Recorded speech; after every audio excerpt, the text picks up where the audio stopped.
सम्मानित साथियों, यदि आप हमारे इस चैनल आवाज़ का ऑफिशियल, जिस पर नियमित सुबह 5 बजे डॉक्टर अंबेडकर संदेश आपको मिलता है, आप हमारे इस चैनल को सपोर्ट करना चाहते हैं तो हमारा आपसे निवेदन है कि आप हमारे इस चैनल को सब्सक्राइब कर लें, वीडियो को शेयर, लाइक, कमेंट जरूर करें। सम्मानित साथियों, नमो बुद्धाय, जय भीम। हमेशा की भांति एक बार पुनः हम लेकर उपस्थित हो चुके हैं आज का डॉक्टर अंबेडकर संदेश। एक बहुत महत्वपूर्ण प्रश्न है कि इस वीडियो में क्या खास होने वाला है। सम्मानित साथियों, वीडियो को अंत तक वॉच करेंगे तो आप देखेंगे कि सब कुछ वीडियो में खास ही खास है, क्योंकि ऐसा कुछ भी नहीं है जो खास ना हो। यानी कि वीडियो को अंत तक वॉच करने के बाद आप महसूस करेंगे कि आप इतिहास, अपना स्वयं का इतिहास जानने की आप सार्थक कोशिश कर रहे हैं और निश्चित रूप से ये इतिहास जन जन तक पहुँचे। बहुजनों का इतिहास क्या है, हमारा इतिहास क्या है, ये जन जन तक पहुँचे, इसके लिए आप प्रयास निश्चित रूप से करेंगे। आज का विषय है अंबेडकर संदेश का पार्टियों और जातियों के हार्दिक सहयोग से ही राजनीतिक पेंच हल होंगे। आखिर वो राजनीतिक पेंच कौन से हैं, ये जानने के लिए डॉक्टर अंबेडकर संदेश आपको वॉच करना होगा।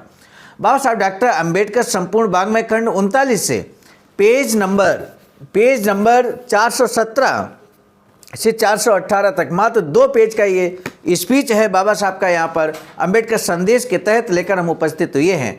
हमेशा डॉक्टर अंबेडकर संदेश प्रसारित किया जा रहा है स्थान Buddha Bodhisattva Ambedkar international centre BBAIC Sarnath, Varanasi, राज्य उत्तर प्रदेश, देश भारत के सौजन्य से। आज का डॉक्टर अंबेडकर संदेश, डॉक्टर अंबेडकर, बाबा साहब अंबेडकर गुरुवार 28 सितंबर 1944 की शाम राजमहेंद्री पहुँचे। यानी कि हम बात करने वाले हैं आज 28 सितंबर 1944 की।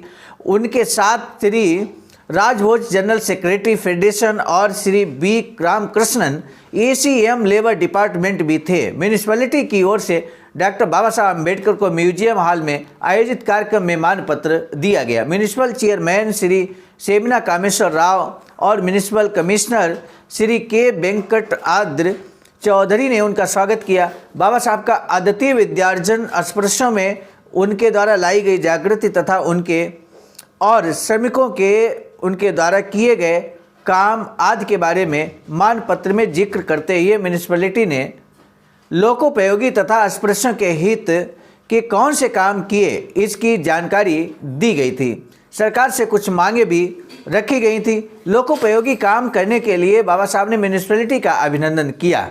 अस्पृश्यों की शिक्षा प्रबंध करने के लिए भी उन्होंने प्रशंसा करते हुए कहा कि भारत की यह अपनी तरह की एक म्यूनिसिपैलिटी है जो अस्पृश्यों की शिक्षा के लिए कोशिश कर रही है।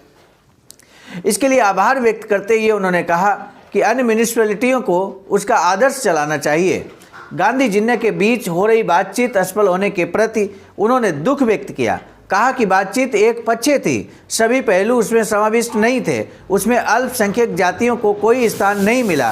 राजनीतिक मसलों को हल करने का ये तरीका नहीं है, ऐसा उन्होंने कहा। उन्होंने कहा कि सब मिलकर बैठें, संविधान बनाएं, संविधान पर हस्ताक्षर करें और इस संविधान के अनुसार हमें भारत में चलाने दें। इस मांग के साथ एक प्रतिनिधिमंडल लंदन भेजें, भले उस प्रतिनिधिमंडल के एक मात्र सदस्य महात्मा गांधी क्यों ना हो, वे अच्छे तरीके से भारत की मांग उनके मामले में रखें।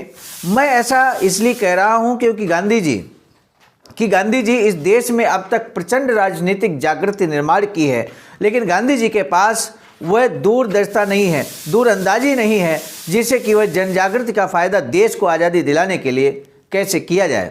ओल्ड टेस्टामेंट में एक वचन है जो कहता है कि जिस देश के पास दूरदृष्टि नहीं है उसका सत्यानाश होता है। गांधी के संदर्भ में ये वचन याद आता है। साथ ही गांधी के पास पूरी आज़ादी पाने की ताकत नहीं है।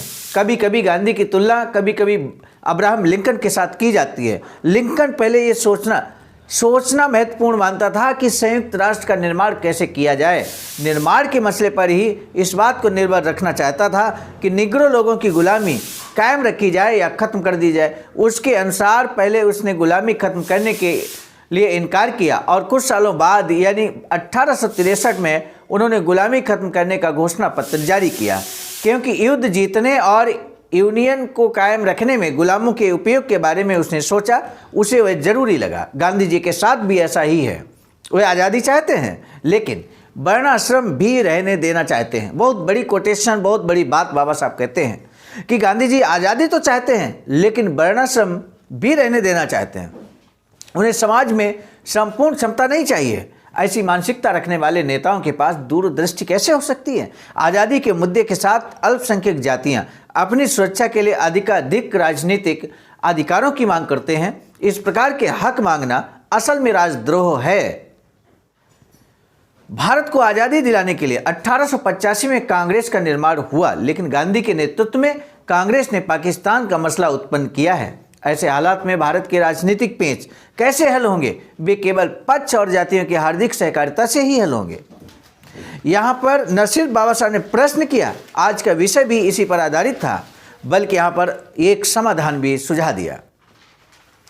बाबा साहब कभी भी सिर्फ प्रश्न नहीं करते थे, यदि प्रश्न करते थे तो समाधान भी देते थे। ये प्रश्न है कि ऐसे हालात में भारत के राजनीतिक पेच कैसे हल होंगे, तो बाबा साहब कहते हैं वे केवल पक्ष और जातियों की हार्दिक सहकारिता से ही हल होंगे। कहने का तात्पर्य ये है कि अगर सभी वर्ग, सभी संप्रदाय एक सामंजस्य बनाकर भारत के अंदर आपसी तालमेल बिठा लें तो निश्चित रूप से राजनीतिक पेच हल हो जाएंगे, जिसमें अस्पृश्यों की एक बड़ी आज़ादी है, बड़ी संख्या है, बड़ी जनसंख्या है अस्पृश्यों की। उनको भी एक अलग घटक माना गया, हिंदुओं से अलग घटक माना गया और उनको भी उस बातचीत में शामिल किया जाए, निश्चित रूप से समाधान निकलेगा। आज का पहला प्रश्न, बाबा साहब डॉक्टर भीमराव अंबेडकर ने मिस्टर गांधी के बारे में क्या चर्चा किया है? मिस्टर गांधी जी आज़ादी तो चाहते थे, लेकिन किस प्रकार की आज़ादी चाहते थे, क्या बनाए रखना चाहते थे? ये दूसरे प्रश्न में आप जवाब दे सकते हैं सम्मानित साथियों। आज का डॉक्टर अंबेडकर संदेश समाप्त करें इससे पहले हम आपको बता दें, बाबा साहब की अधूरी इच्छा के अनुरूप वैचारिक सेंटर निर्माणाधीन है। इस समय सारनाथ, वाराणसी, राज्य उत्तर प्रदेश में, देश भारत में कुछ इस तरह की प्रतिकृति जो आपके सामने है, ऐसा ही वैचारिक सेंटर निर्माणाधीन है। यदि आप भी अपना मूल्य योगदान करेंगे तो निश्चित ही वैचारिक सेंटर बनकर तैयार होगा, जल्द ही बनकर तैयार होगा और पूरे समाज के लिए वो समर्पित रहेगा। आज का डॉक्टर अंबेडकर संदेश समाप्त करने से पहले हम जरूर बता दें कि आज का डॉक्टर अंबेडकर संदेश हम लेकर उपस्थित हुए थे मिस्टर नायक बुद्ध मित्र मुसाफिर सर, राष्ट्रीय अध्यक्ष आवाज का, नई दिल्ली की प्रेरणा में, और साथ ही साथ संकलनकर्ता के रूप में परम आदरणीय विजय कुमार बौद्ध जी, प्रांतीय कोषाध्यक्ष आवाज का बिहार, प्रस्तुतकर्ता के रूप में मैं स्वयं सर्वजीत आर्य, राष्ट्रीय मीडिया प्रभारी IT सेल आवाज का, नई दिल्ली। मिलेंगे नए डॉक्टर अंबेडकर संदेश में, तब तक दीजिए इजाजत। आपसे निवेदन है कि इस वीडियो को कम से कम एक व्यक्ति को व्यक्तिगत तौर पर आप जरूर शेयर करेंगे, इसी निवेदन के साथ अब दीजिए इजाजत। आप सभी को सादर नमो बुद्धाय, जय भीम। लाइक, सब्सक्राइब, कमेंट जरूर करना प्लीज। यूट्यूब बटन आ जाए।